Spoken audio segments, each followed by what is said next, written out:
जय श्री कृष्णा, राधे राधे, जय माता दी। आज अपने सुनेंगे कन्या पूजन की कथा। नवरात्रि में कन्या पूजन का विशेष महत्व माना गया है। पूरे नवरात्रा माता रानी की पूजा और उपासना करने के बाद में अष्टमी और नवमी तिथि पर 9 कन्याओं के पूजन से देवी दुर्गा माँ बहुत ही प्रसन्न होती है और अपने भक्तों की सारी मनोकामनाएं पूर्ण कर देती है। इन 9 दिनों में माँ दुर्गा के 9 स्वरूपों की अलग अलग पूजा की जाती है। संसार को संचालित करने वाली माँ दुर्गा सर्वशक्तिमान और सर्वव्यापी है। भारतीय संस्कृति में कुंवारी कन्याओं को माँ दुर्गा का साक्षात स्वरूप माना गया है। इसीलिए नवरात्रि के व्रत को कन्या पूजन के बिना अधूरा माना जाता है। मान्यताओं के अनुसार कन्या पूजन से माँ बेहद ही प्रसन्न होकर अपने भक्तों की सारी मनोकामनाएं पूर्ण कर देती है। इतना ही नहीं, देवी पुराण के अनुसार माँ को हवन और दान से अधिक प्रसन्नता कन्या भोज से मिलती है। कन्या पूजन को बेहद ही फलदायी बताते हुए कहा गया है कि अगर किसी व्यक्ति की कुंडली में बुध ग्रह बुरा फल दे रहा है तो उस व्यक्ति को कन्या पूजन अवश्य करवाना चाहिए। बुध की मित्र राशियां वृष, मिथुन, कन्या, मकर और कुंभ होने के कारण इन राशि के जातकों को कन्या पूजन का विशेष लाभ मिलता है। माता रानी के भक्त अष्टमी और नवमी के दिन छोटी छोटी कन्याओं को माता का अवतार मानकर उनका पूजन करके उन्हें भोजन करवाते हैं। जब भी नवरात्रि में 9 कन्याओं को भोजन करवाएं तो साथ में एक लड़के को भोजन अवश्य करवाना चाहिए, क्योंकि उसके बिना कन्या पूजन पूर्ण नहीं होता। पौराणिक मान्यता के अनुसार जब भी हम कन्या पूजन करते हैं तो उसमें जो कन्याओं को आमंत्रित करते हैं उन कन्याओं की उम्र 2 वर्ष से लेकर 9 वर्ष के बीच में होनी चाहिए। धर्म शास्त्रों के अनुसार कन्याओं की संख्या के अनुसार ही कन्या पूजन का फल प्राप्त होता है। हर कन्या का अलग और विशेष महत्व होता है। अगर 2 वर्ष की कन्या को हम भोजन करवाते हैं तो धन से जुड़ी हुई सारी समस्या दूर हो जाती है, धन और ऐश्वर्य की प्राप्ति होती है। 3 वर्ष की कन्या को भोजन करवाते हैं तो 3 वर्ष की कन्या को त्रिमूर्ति का स्वरूप माना जाता है। माँ के इस स्वरूप की आराधना करने से धन धान्य और जीवन में मान सम्मान की वृद्धि होती है। 4 वर्ष की कन्या को कल्याणी का स्वरूप माना जाता है। इसकी पूजा करने से परिवार के सदस्यों का कल्याण होता है और जीवन सुख में बना रहता है। परिवार के सदस्यों के बीच में हमेशा मधुर बर्ताव बना रहता है। और 5 वर्ष की कन्या रोहिणी का स्वरूप मानी गई है। माँ के इस स्वरूप की पूजा करने से स्वास्थ्य लाभ प्राप्त होता है। परिवार के कोई भी सदस्य की अगर तबीयत सही नहीं रहती हो तो 5 वर्ष की कन्याओं को अगर भोजन करवाएं तो रोग शोक से मुक्ति मिलती है। 6 वर्ष की कन्या को कलिका के रूप में पूजा जाता है। माँ का यह स्वरूप देवी शक्ति और विजय का प्रतीक है। इसकी पूजा करने से शक्ति और विजय की प्राप्ति होती है। मुश्किल से मुश्किल काम पर आप आसानी से विजय प्राप्त कर सकते हैं। 7 साल की बालिका को माँ चंडिका का रूप समझा जाता है। यह देवी का उग्र स्वरूप है। इसकी पूजा करने से विजय, धन, ऐश्वर्य सब कुछ प्राप्त होता है। 8 वर्ष की कन्या को सांभवी का रूप माना जाता है। माँ के इस स्वरूप का पूजन करने से कोर्ट कचहरी या वाद विवाद से जुड़े हुए मामलों में सफलता मिलती है। और 9 वर्ष की कन्या को साक्षात माँ दुर्गा का स्वरूप मानकर पूजन किया जाता है। इस कन्या का पूजन करने से शत्रु पराजित होते हैं और सफलता भी मिलती है। साथ ही पुराने रुके हुए कार्य संपन्न होते हैं। और 10 वर्ष की कन्या, 10 वर्ष की कन्या को भी सम्मिलित कर सकते हैं। मैंने गलती में 9 वर्ष तक बोल दिया था। 10 वर्ष की कन्या देवी सुभद्रा का स्वरूप मानी जाती है। माँ के इस स्वरूप की पूजा करने से व्यक्ति की समस्त मनोकामनाओं की पूर्ति होती है और सारे कष्ट दूर होते हैं। सुख सौभाग्य बना रहता है। ध्यान रहे कि जब भी आप इन कन्याओं को भोजन के लिए आमंत्रित करें तो घर पर प्रेम पूर्वक बुलाकर दूध मिले हुए पानी से उनके पैर धोने चाहिए। उसके बाद में उनके माथे में कुमकुम और अक्षत से तिलक करके कलावा बांधना चाहिए। बाद में उन्हें अच्छी तरह से प्रेम पूर्वक भोजन करवाएं। भोजन करवाने के बाद में उनके चरण स्पर्श करके आशीर्वाद लेना चाहिए और सामर्थ्य अनुसार दक्षिणा देकर प्रसन्नचित मन से उन्हें अपने घर से विदा करनी चाहिए। ध्यान रखें कि हर लड़की आपके घर से हंसती हुई जानी चाहिए। उसी के बाद में अपने व्रत का पालन करना चाहिए। तो आइए अब अपने सुनते हैं कन्या पूजन की कथा। प्रेम से बोलो दुर्गा माता की जय हो। दुर्गा माता के समस्त स्वरूपों की जय हो। भोले शंकर की जय हो। एक समय की बात है, महिषासुर नामक एक भयंकर राक्षस ने चारों ओर आतंक मचा रखा था। जहां तहां मौत का नाच नचाता। उसके गण ऋषि के यज्ञों में विघ्न उत्पन्न करते थे। महिषासुर को वरदान प्राप्त था कि कोई भी देव, पशु या नर उसका वध नहीं कर सकता। इसीलिए स्वयं त्रिदेव भी उसको मारने में असमर्थ थे। निर्कुंश दैत्यराज महिषासुर ने अपने वरदान को कवच के रूप में प्रयोग करते हुए देवलोक में अपना आधिपत्य जमा लिया और देवताओं को वहां से निकाल दिया। देवताओं के जो यज्ञ के भाग थे वो भी छीनकर अपने वश में कर लिए। दैत्यराज से परेशान होने के बाद में सभी देवता त्रिदेवों के पास गए और जाकर उनकी स्तुति करने लगे। सभी देवताओं के मुख पर चिंता का कारण तो त्रिदेव पहले से ही जानते थे। यह सब हाल जानकर भगवान शिव मुस्कुराए और बोले कि हे नारायण, अब देवी आदि शक्ति के प्रादुर्भाव का समय हो गया है। अब यही समय है कि हम सभी अपने तेज से इस जग की रक्षिका देवी दुर्गा का आह्वान करें। यह सुनकर ब्रह्मादेव और नारायण ने हामी भरी। इसके बाद स्वयं भगवान शिव, भगवान विष्णु और ब्रह्मादेव के शरीर से तेज उत्पन्न हुआ और वो एक जगह आकर मिल गया। इसके बाद में जितने भी देवता वहां पर उपस्थित थे सभी के शरीर से महातेज उत्पन्न हुए और त्रिदेवों के उस परम तेज में आ मिले। उस दिव्य तेज ने एक सुंदर स्त्री का स्वरूप ले लिया।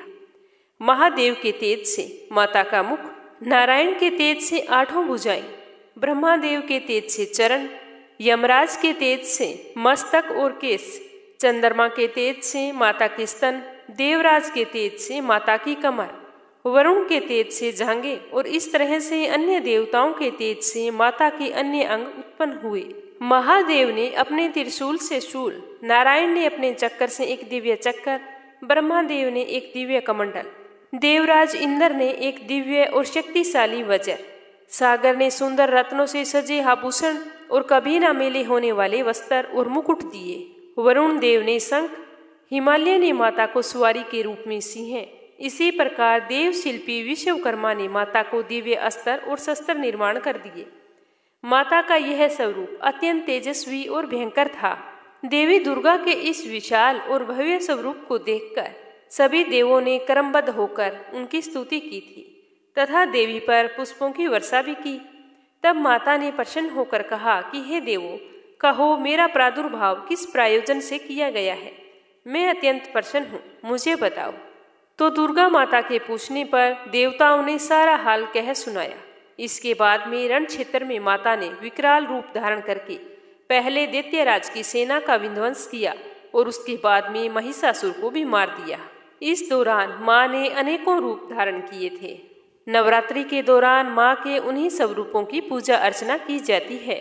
जब माँ ने महिषासुर का वध किया था तो उस समय वरदान दिया था कि जो भी व्यक्ति सच्चे मन से मेरी पूजा आराधना करेगा मैं उसके सारे मनोरथ पूर्ण करूंगी। तो आइए अब अपने सुनते हैं नवरात्रि व्रत कथा। उसके बाद में सुनेंगे कन्या पूजन की कथा। नवरात्रि के अष्टमी और नवमी तिथि के दिन जब भी आप कन्या पूजन करें और आपने व्रत रखा है तो आपको इन सारी कथाओं को श्रद्धा भाव से सुनना चाहिए। एक समय की बात है, बृहस्पति जी ब्रह्मा जी से बोले कि हे ब्रह्मा जी, चैत्र व अश्विनी मास के शुक्ल पक्ष में नवरात्रा का व्रत और उत्सव क्यों किया जाता है? इस व्रत का क्या फल है? इसे किस प्रकार करना उचित होता है? पहले इस व्रत को किसने किया था सो विस्तार पूर्वक मुझे बताइए, मैं सुनने की इच्छा रखता हूँ। तो बृहस्पति देव का ऐसा प्रश्न सुनकर ब्रह्मा जी ने कहा कि हे बृहस्पति, प्राणियों के हित की इच्छा से तुमने बहुत ही अच्छा सवाल किया है। जो मनुष्य मनोरथ पूर्ण करने वाले गणेश भगवान, सूर्य देव, माँ दुर्गा, महादेव और नारायण का ध्यान करते हैं वे मनुष्य धन्य हैं। यह नवरात्र का व्रत संपूर्ण कामनाओं को पूरा करने वाला होता है। इसके करने से पुत्र की कामना वाले को पुत्र, धन की लालसा रखने वाले को धन, विद्या की चाहना रखने वाले को विद्या और सुख की इच्छा रखने वाले को सुख मिलता है। इस व्रत को करने से रोगी मनुष्य का रोग दूर हो जाता है, मनुष्य की संपूर्ण विपत्तियां दूर हो जाती है और घर में सुख समृद्धि का वास होता है। बांझ को पुत्र की प्राप्ति होती है और समस्त पापों से छुटकारा मिल जाता है। मन के सारे मनोरथ सिद्ध हो जाते हैं। जो मनुष्य इस नवरात्रा व्रत को नहीं करता है वह अनेक दुखों को भोगता है, कष्ट व रोग से पीड़ित हो, अंगहीनता को प्राप्त होता है, उसके संतान नहीं होती, वह धन धान्य से रहित हो, भूख और प्यास से व्याकुल हुआ इधर उधर घूमता है, तथा संज्ञाहीन हो जाता है। जो सुहागिन महिला इस व्रत को नहीं करती है वह पति सुख से वंचित होकर नाना दुखों को भोगती है। यदि व्रत करने वाला मनुष्य सारे दिन का उपवास ना कर सके तो एक समय भोजन करे। 10 दिन बांधवों सहित नवरात्रा की व्रत कथा को सुने। हे बृहस्पति, जिसने पहले इस महाव्रत को किया है उसकी मैं कथा तुम्हें सुनाता हूँ, तुम ध्यान पूर्वक सुनना। इस प्रकार ब्रह्मा जी का वचन सुनकर बृहस्पति जी बोले कि हे ब्रह्मा जी, मनुष्यों का कल्याण करने वाले इस व्रत के इतिहास को आप मुझे कहो, मैं ध्यान पूर्वक इसे सुन रहा हूँ। मैं आपकी शरण में आया हूँ, आप मुझ पर कृपा करें। ऐसे वचन सुनकर ब्रह्मा जी कथा सुनाने लगे। ब्रह्मा जी बोले कि प्राचीन काल में मनोहर नगर में पीठत नाम का एक अनाथ ब्राह्मण रहता था। वह भगवती दुर्गा का परम भगत था। उसके संपूर्ण सद्गुणों से युक्त सुमति नाम की एक अत्यंत सुंदर कन्या ने जन्म लिया। वह कन्या अपने पिता के घर बाल्यकाल में अपनी सहेलियों के साथ क्रीड़ा करती हुई इस प्रकार बढ़ने लगी जैसे शुक्ल पक्ष में चंद्रमा की कलाएं बढ़ती है। जब उसका पिताजी प्रतिदिन माँ दुर्गा की पूजा करके हवन किया करता था तो वह उस समय नियम से रोजाना उपस्थित हो जाती थी। एक दिन भी ऐसा नहीं गुजरता था कि हवन के समय वो ना आए। एक दिन सुमति अपनी सखियों के साथ खेल में इस तरह से रम गई कि भगवती के पूजन का उसके मन में ध्यान ही नहीं रहा, तो इसीलिए वह पूजन में शामिल नहीं हो सकी। जैसे ही उसके पिताजी ने हवन को समाप्त किया और अपनी पुत्री की ऐसी असावधानी देखकर उसे गुस्सा आ गया। वह अपनी पुत्री को आवाज लगाने लगा तो उसकी बेटी भागी हुई आई कि बाबा क्या बात है। तो उसके पिताजी ने कहा कि अरे दुष्ट पुत्री, तूने आज भगवती का पूजन नहीं किया। तो वो बोली कि बाबा, मैं तो अपनी सहेलियों के साथ खेलने लग गई, मैं तो बिल्कुल से ही हवन की बात को भूल गई थी। तो उसके पिताजी को तो बहुत ही गुस्सा आया हुआ था, तो इसी कारण वह बोला कि तूने आज जो गलती की है उसकी सजा तो तुम्हें भुगतनी ही पड़ेगी। मैं तुम्हारा विवाह किसी कुष्ठ रोगी या दरिद्र मनुष्य के साथ करूंगा। तो पिता के ऐसे वचन सुनकर सुमति को बड़ा ही दुख हुआ और अपने पिताजी से कहने लगी कि हे पिताजी, मैं आपकी कन्या हूँ तथा सब तरह से आपके अधीन हूँ।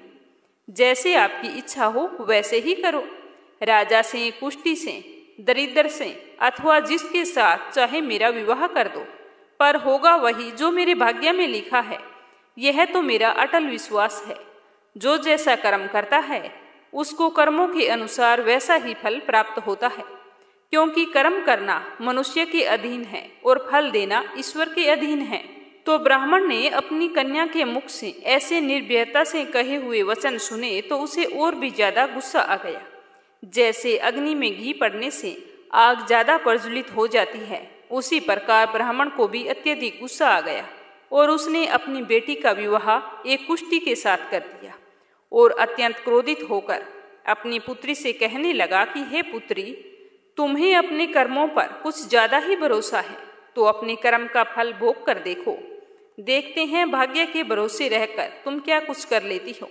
तो अपने पिताजी के इतने कठोर शब्दों को सुनकर सुमति को बहुत ही दुख हुआ और वह मन ही मन विचार करने लगी कि मेरा भी कितना बड़ा दुर्भाग्य है जिससे मुझे ऐसा पति मिला है। इस तरह अपने दुख का विचार करती हुई वह अपने पति के साथ वन में चली गई और वहां पर डरावने कुशायुक्त उस निर्जन वन में बहुत ही कष्टपूर्वक रात बिताई। उस गरीब बालिका की ऐसी दशा देखकर देवी भगवती ने पूर्व पुण्य के प्रभाव से प्रकट होकर सुमति से कहा कि हे दीन ब्राह्मणी, मैं तुमसे बहुत ही प्रसन्न हूँ।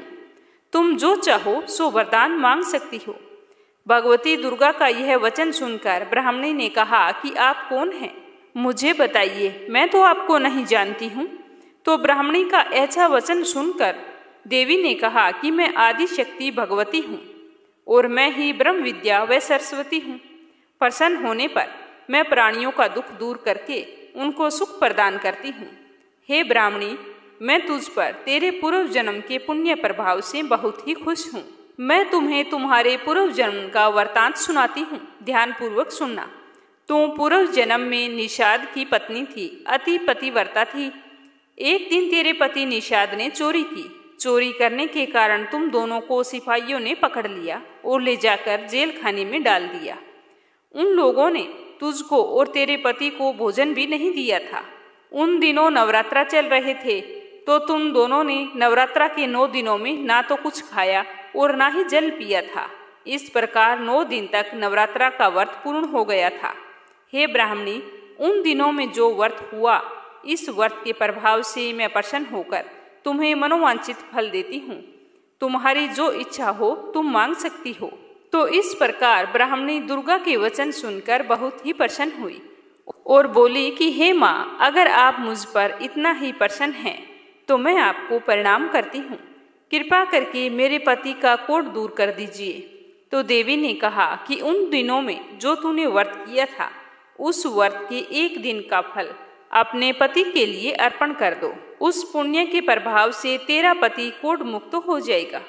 तो ब्रह्मा जी कहते हैं कि इस प्रकार देवी के वचन सुनकर वह ब्राह्मणी अत्यंत प्रसन्न हुई और पति को निरोग करने की इच्छा से अपने पूर्व जन्म के व्रतों में से 1 दिन के व्रत का पुण्य फल पति के निमित्त कर दिया। ऐसा करते ही उसका पति देवी भगवती की कृपा से कुष्ठ रोग से रहित होकर अति कांतिवान हो गया। वह ब्राह्मणी पति की मनोहर देह को देखकर देवी की स्तुति करने लगी कि हे दुर्गे, आप दुर्गति को दूर करने वाली, तीनों लोकों का संताप हरने वाली, समस्त दुखों को दूर करने वाली, प्रसन्न होकर मनोवांछित वर देने वाली और दुष्टों का नाश करने वाली जगत की माता हो। हे अम्बे, मुझ निरपराध अबला को मेरे पिता ने कुष्ठी मनुष्य के साथ विवाह करके घर से निकाल दिया है। पिता से तिरस्कृत निर्जन वन में विचर रही हूँ। आपने मेरी इस विपदा से उद्धार किया है। हे देवी, मैं आपको बारंबार प्रणाम करती हूँ। आप मेरी रक्षा करो। ब्रह्मा जी कहते हैं कि हे बृहस्पति, उस समय ब्राह्मणी की ऐसी स्तुति सुनकर देवी बहुत ही प्रसन्न हुई और ब्राह्मणी से कहा कि हे ब्राह्मणी, तेरे उदाल्य नामक अति बुद्धिमान, धनवान, कीर्तिवान और जितेंद्रिय पुत्र शीघ्र ही उत्पन्न होगा, जो तुम्हारा नाम रोशन करेगा। ऐसा वरदान देकर माँ ने ब्राह्मणी से फिर कहा कि हे ब्राह्मणी, अगर तुम्हारी कोई और इच्छा हो तो वरदान मांग सकती हो। भगवती दुर्गा का ऐसा वचन सुनकर सुमति ने फिर कहा कि हे भगवती दुर्गे, अगर आप मुझ पर प्रसन्न हैं तो कृपा करके मुझे नवरात्रा व्रत की विधि और उसका फल विस्तार पूर्वक बताइए। तो इस प्रकार ब्राह्मणी के वचन सुनकर दुर्गा ने कहा कि हे ब्राह्मणी, मैं तुम्हें संपूर्ण पापों को दूर करने वाले नवरात्रा व्रत की विधि बतलाती हूँ, जिसको सुनने से मोक्ष की प्राप्ति होती है। अश्विनी मास के शुक्ल पक्ष की प्रतिपदा तिथि से लेकर 9 दिन तक विधि पूर्वक व्रत करें। यदि दिन भर का व्रत ना कर सकें तो एक समय भोजन करें। विद्वान ब्राह्मण से पूछकर घर में कलश की स्थापना करें और वाटिका बनाकर उसको प्रतिदिन जल से सींचें। महाकाली, महालक्ष्मी, महासरस्वती देवी की मूर्तियां स्थापित करके उनकी नित्य नियम से विधि पूर्वक पूजा अर्चना करें और पुष्पों से विधि पूर्वक अर्घ्य दें। बिजोरा के फल से अर्घ्य देने से रूप की प्राप्ति होती है। जायफल से अर्घ्य देने से कीर्ति, दाख से अर्घ्य देने से कार्य सिद्धि होती है। आंवले से अर्घ्य दिया जाता है तो सुख की प्राप्ति होती है और केले से अर्घ्य देने से आभूषणों की प्राप्ति होती है। इस प्रकार पुष्पों व फलों से अर्घ्य देकर व्रत समाप्त होने पर 9वें दिन विधि पूर्वक हवन करें। खांड, घी, गेहूं, शहद, जौ, तिल, बिलव, नारियल, दाख और कंदब आदि से हवन करना चाहिए। गेहूं से होम करने से लक्ष्मी की प्राप्ति होती है। खीर एवं चंपा के फूलों से धन की, बेल पत्तों से तेज व सुख की प्राप्ति होती है। आंवले से कीर्ति की, केले से पुत्र की, कमल से राज सम्मान की और दाखों से संपदा की प्राप्ति होती है। खांड, घी, नारियल, शहद, जौ और तिल तथा फलों से होम करने से मनोवांछित वस्तु की प्राप्ति होती है। व्रत करने वाला मनुष्य इस विधि विधान से हवन करके आचार्य को अत्यंत नम्रता के साथ प्रणाम करे और हवन की सिद्धि के लिए उसे सामर्थ्य अनुसार दक्षिणा भी दे।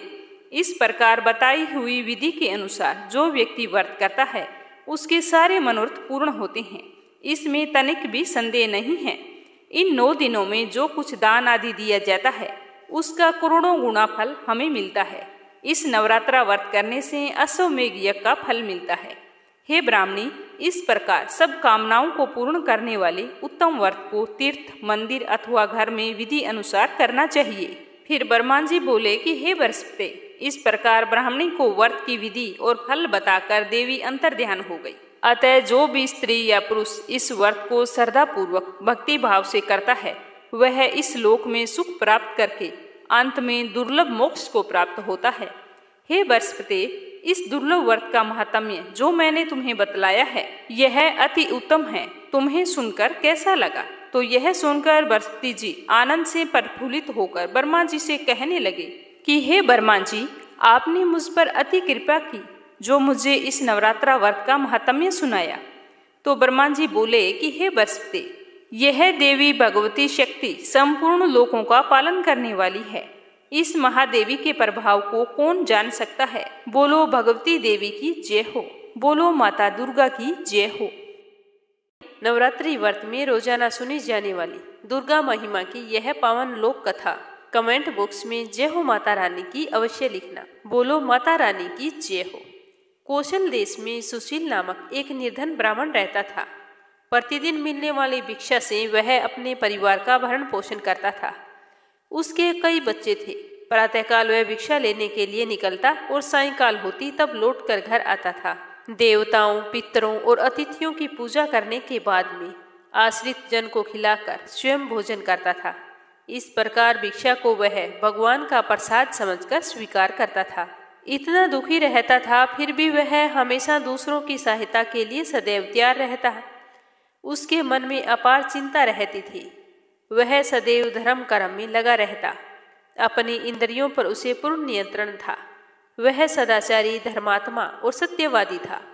उसके हृदय में कभी क्रोध, अहंकार और ईर्ष्या जैसे तुच्छ विकार उत्पन्न नहीं होते थे। एक बार उसके घर के निकट सत्यव्रत नामक एक तेजस्वी ऋषि आकर रुके। वो बहुत ही प्रसिद्ध तपस्वी थे। मंत्रों और विद्याओं का ज्ञाता उनके सामने कोई दूसरा नहीं था। शीघ्र ही अनेक व्यक्ति उनके दर्शनों के लिए आने लगे। सुशील के हृदय में भी उनसे मिलने के लिए इच्छा जागृत हुई। सोचने लगे कि इतने दूर दूर से लोग आते हैं, क्यों ना मैं भी उनके दर्शन करके आऊं और उनकी सेवा करूं। ऐसा सोचकर वह ऋषि से मिलने के लिए चला गया। वहां जाकर सत्यव्रत ऋषि को प्रणाम करके बोला कि ऋषिवर, आपकी बुद्धि अत्यंत विलक्षण है। आप अनेक शास्त्रों, विद्याओं और मंत्रों के ज्ञाता है। मैं एक निर्धन, दरिद्र और असहाय ब्राह्मण हूँ। कृपया करके मुझे बताइए कि मेरी गरीबी किस प्रकार खत्म हो सकती है। इस तरह पूछते हुए सत्यव्रत ने कहा कि हे मुनिवर, आपसे यह पूछने का केवल इतना ही अभिप्राय है कि मुझ में अपने कुटुंब का भरण पोषण करने की शक्ति आ जाए। धन अभाव के कारण मैं उन्हें समुचित सुविधाएं और सुख नहीं दे पा रहा हूँ, जिसके वो हकदार हैं। मुझसे वो इच्छा रखते हैं कि मैं उनकी जरूरतों को पूरा करूं। हे दया निधान, तप, दान, व्रत, मंत्र अथवा जब आप ऐसा कोई उपाय बताने का कष्ट करें जिससे कि मैं अपने परिवार का यथोचित भरण पोषण कर सकूं। मुझे केवल इतने ही धन की अभिलाषा है जिससे कि मेरा परिवार सुखी हो जाए। ब्राह्मण की सारी बात सुनने के बाद में सत्यव्रत ने सुशील को भगवती दुर्गा की महिमा बताते हुए नवरात्रि व्रत करने का परामर्श दिया। सुशील ने सत्यव्रत को अपना गुरु बनाकर उनसे माया बीज नामक भुवनेश्वरी मंत्र की दीक्षा ली। उसके बाद में नवरात्रि का व्रत रखकर उस मंत्र का नियमित जप आरंभ कर दिया तथा भगवती दुर्गा की श्रद्धा और भक्ति पूर्वक आराधना की। इस तरह वह 9 वर्षों तक प्रत्येक नवरात्रि में भगवती दुर्गा के माया बीज मंत्र का निरंतर जप करता रहा। सुशील की भक्ति से प्रसन्न होकर 9वें वर्ष की नवरात्रि में अष्टमी की आधी रात को देवी भगवती साक्षात प्रकट हुई और सुशील को उसका अभिष्ट वर प्रदान करते हुए उसे संसार का समस्त वैभव, ऐश्वर्य और मोक्ष प्रदान किया। इस प्रकार भगवती दुर्गा ने प्रसन्न होकर अपने भक्त सुशील के सभी कष्टों को दूर किया और उसे अतुल धन संपदा, मान सम्मान और समृद्धि प्रदान की। कन्या पूजन की कथा। एक प्राचीन कथा के अनुसार कटरा से कुछ ही दूरी पर अंसाली गांव में वैष्णो देवी का परम भगत श्रीधर रहा करता था। उसके कोई संतान नहीं थी, जिसके कारण वो बहुत ही दुखी रहता था। वह माता रानी का परम भगत था, नवरात्रा के हमेशा ही व्रत किया करता था और पूरे श्रद्धा भाव से माता रानी का व्रत और उपासना किया करता था। एक समय उन्होंने नवरात्रा का पूजन करके बाद में कुंवारी कन्याओं को भोजन करने के लिए अपने घर पर आमंत्रित किया। तो कन्या के रूप में माँ वैष्णो देवी उन्हीं कन्याओं के बीच में आकर बैठ गई। तो श्रीधर ने उन कन्याओं का बड़े ही श्रद्धा भाव से आदर सत्कार किया, उन्हें प्रेम पूर्वक भोजन करवाया। भोजन करने के बाद में सारी कन्याएं वहां से अपने घर की ओर चली गई, लेकिन वो कन्या वहीं पर बैठी रही। उसको बैठा देखकर श्रीधर ने कहा कि बेटा, तुम अपने घर नहीं गई? तो वह बोली कि बाबा, जब तुम भंडारा करवाओगे तो मैं उसी के बाद में अपने घर जाऊंगी।